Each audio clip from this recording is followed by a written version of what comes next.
కాకినాడ జిల్లాలో వైసీపీకి big shock తగిలింది. వైసీపీకి మాజీ ఎమ్మెల్యే పెండెం దొరబాబు రాజీనామా చేశారు. దొరబాబుతో పాటు పలువురు ముఖ్య నేతలు వైసీపీని వీడారు. జనసేనలో పెండెం దొరబాబు చేరనున్నారు. ఇటీవల జరిగిన అసెంబ్లీ ఎన్నికల్లో దొరబాబుకు జగన్ సీట్ నిరాకరించారు. దీంతో అప్పటి నుంచి జగన్ రెడ్డి తీరుపై దొరబాబు రగిలిపోతున్నారు.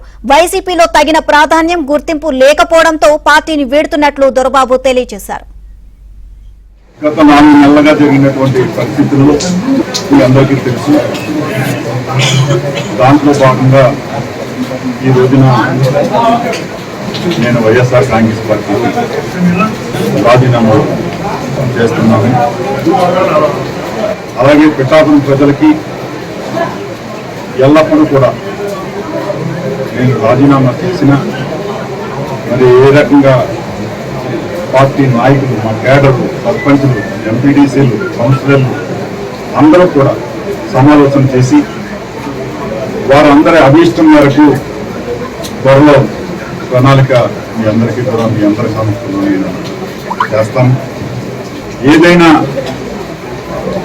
రాజకీయ ఆశతోటి కానీ ఇంకో రకంగా కానీ నేను ముందుకెళ్ళడం లేదు. ఈ నియోజకవర్గ అభివృద్ధి, పిఠాపురం ప్రజల యొక్క భవిష్యత్తు ప్రతి ఒక్కరికి కూడా అండగా ఉంటాను. ఈ పిఠాపురంలోనే ఉంటాను. మా కేడర్ కానీ, సర్పంచులకు కానీ, ఎంపీటీసీలకు కానీ, కౌన్సిలర్లకు కానీ అందరికీ కూడా నేను అండగా ఉంటాను. త్వరలో వాళ్ళందరితోటే నిర్ణయం తీసుకుని ముందుకు వెళ్తానని చెప్పి మీ అందరికీ కూడా సవినయంగా నమస్కారం చేస్తూ వైసీపీకి మరో షాక్ తగిలింది. మాజీ ఎమ్మెల్యే పెండెం దొరబాబు వైసీపీకి రాజీనామా చేశారు. ఓవరాల్ గా ఇదే అంశానికి సంబంధించి మరింత సమాచారాన్ని మా కరెస్పాండెంట్ అప్పారావుని అడిగి తెలుసుకుందాం. అప్పారావు, పెండెం దొరబాబు వైసీపీకి రాజీనామా చేసి జనసేనలో చేరుతున్నట్లుగా తెలుస్తుంది. ఓవరాల్ గా అప్డేట్స్ ఏంటి?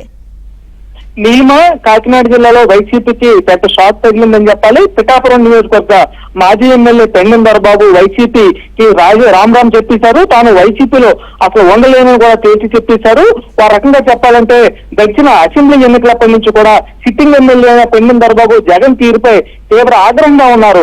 మొన్న జరిగిన అసెంబ్లీ ఎన్నికల్లో సిట్టింగ్ ఎమ్మెల్యేన తనకు టికెట్ ఇవ్వకుండా ఎక్కడో దూరంగా ఉన్న పిఠాపురం ఎంపీ, కాకినాడ ఎంపీ వంగగీతకి పిఠాపురం టికెట్ ఇవ్వడంతో అప్పటి నుంచి జగన్ తీరుపై తీవ్ర స్థాయిలో ఆగ్రహంగా ఉన్న పెండెం దొరబాబు ఎన్నికల తర్వాత వైసీపీ తీరు ఏమాత్రం నచ్చకపోవడం, జగన్ పద్ధతి కూడా పూర్తి స్థాయిలో వ్యతిరేకంగా ఉండడంతో పార్టీని వీడాలని పెండెం దొరబాబు నిర్ణయించుకున్నారు. మరోపక్క అసెంబ్లీ ఎన్నికల సమయంలో తనకు టికెట్ ఇవ్వని నేపథ్యంలో కాకినాడ జిల్లా వైసీపీ అధ్యక్ష పదవి ఇస్తారని హామీ ఇచ్చిన జగన్ ఆ తర్వాత దీంపై కూడా ఏమాత్రం మాట మార్చడంతో అప్పటి నుంచి జగన్ తీరుపై తీవ్ర స్థాయిలో ఆగ్రహంగా ఉన్న పెండెం దొరబాబు తన సహచర మాజీ ఎమ్మెల్యేలతో కూడా పార్టీ పద్ధతి ఏమాత్రం బాగోలేదని తన ఆవేదన పంచుకున్నారు. అందులో భాగంగా జగన్ ఇటీవల ఢిల్లీలో నిర్వహించిన ధర్నా కూడా పెండెం దొరబాబు గైర్హాజరయ్యారు. అప్పటి నుంచి కూడా పెండెం దొరబాబు పార్టీని వీడుతారని కూడా ప్రచారం జరిగింది. దానికి తగ్గట్టుగా ఈ రోజు పార్టీకి తాను రాజీనామా చేస్తున్నట్టు మీడియా సమావేశం ఏర్పాటు చేసి పెండెం దొరబాబు తన నిర్ణయాన్ని ప్రకటించారు. అయితే త్వరలో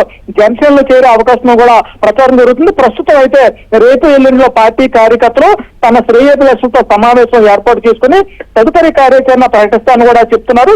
మరోపక్క పెండెం దొరబాబు రాజీనామాతో కాకినాడ జిల్లా వైసీపీలో పెద్ద భారీ కుదిపని చెప్పాలి. ఆయన్ను పార్టీ వీడకుండా చేయాలని పలువురు నేతలు ప్రయత్నించినప్పుడు కూడా వైసీపీ పద్ధతి ఏమాత్రం నచ్చకపోవడం, జగన్ మాటల్లోని చేతల్లోని విశ్వసనీయత లేకపోవడంతో తనకు పార్టీలో రాజకీయ భవిష్యత్తు కూడా లేదని, అటు ప్రతిపక్ష వైసీపీ కూడా ఏమాత్రం రాజకీయ భవిష్యత్తు లేదని, ఈ నేపథ్యంలో పార్టీలో కొనసాగడం అనవసరమైన భావనతో ఈ నిర్ణయానికి వచ్చి పెండెం దొరబాబు పార్టీకి రాజీనామా ప్రకటించారని చెప్పొచ్చు. నీలిమ.